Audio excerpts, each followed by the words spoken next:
Hello there, welcome to another Talking Music, and I've been listening to another Howard Jones album. I've been listening to Dream into Action. It was Howard's second studio album, released on the 11th of March 1985. And Cherry Red, a bit like Humans Lib, have gone all out with this one. They've included two bonus tracks on the one CD version that's available, as well as an 80-page booklet. And Humans Lib comes with an 80-page booklet as well. And they've all got track-by-track notes from Howard Jones as well, which is absolutely fantastic. So track one on Dream Into Action is Things Can Only Get Better. No, not the D Ream song, no. This was a single released on the 1st of February 1985, reached number 6 in the charts. It's very catchy. It's a great, lively start to the album. I like it. Track 2, Life in One Day, was another single, reached number 14, released on the 17th of June 1985 as a single. And again, a great, catchy track. I can't fault it. The Dream Into Action, the title track is track 3. It wasn't a single, but again, it stays with you. The music definitely stays with you. It's catchy, and the quality just remains consistent throughout the start of the album. Track 4 is No One Is to Blame. Now, the original version is on this album, Dream Into Action, and it's shorter. So then it was re-recorded for a more radio-friendly version, and Phil Collins co-produced that version and even added kind of drums to it.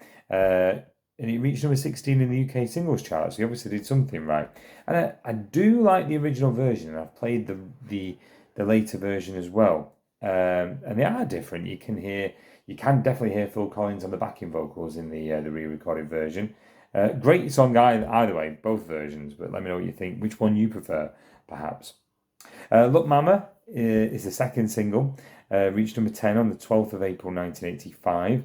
And it features, if you're interested in this, it features spoken dialogue from a 1974 film called Alice Doesn't Live Here Anymore. There you go.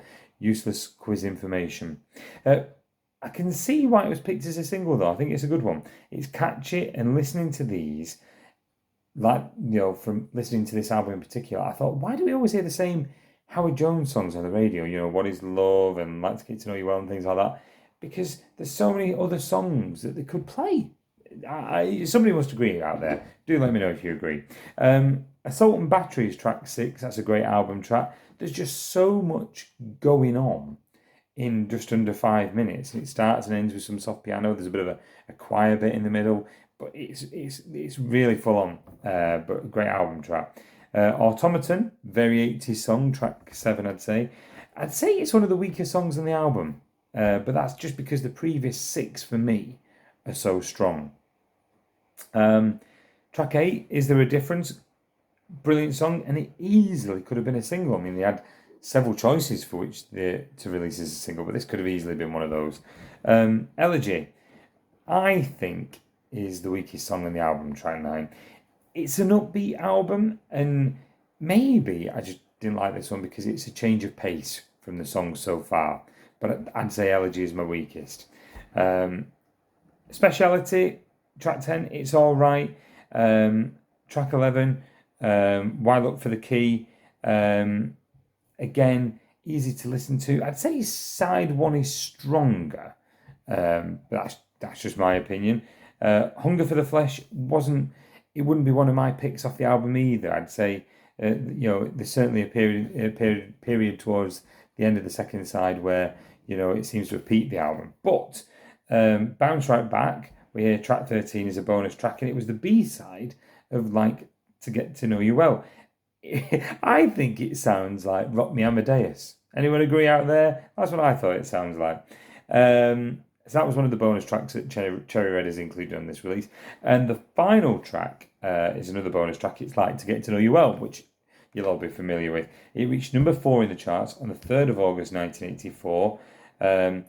It was on the Howard Jones's 12-inch album, and then it only appeared on an album as such, as part of a bonus track here on Dream Into Action. So it wasn't intended to be on an album at the time, but it's a great song, isn't it? So it deserves a place on this album. So overall, I've been really impressed with Humans Lib and Dream into Action. And we've got another Howard Jones review coming up soon, where we'll feature on Howard Jones's work at the BBC.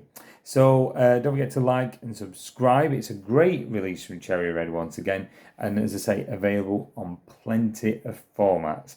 I mentioned Humans Labour is available on 3 CD, 2 DVD, 1 LP and cassette, and there's also 2 CD sets for Dream into Action. So lots of different options, but go to Cherry Red Records to find out what's still in stock.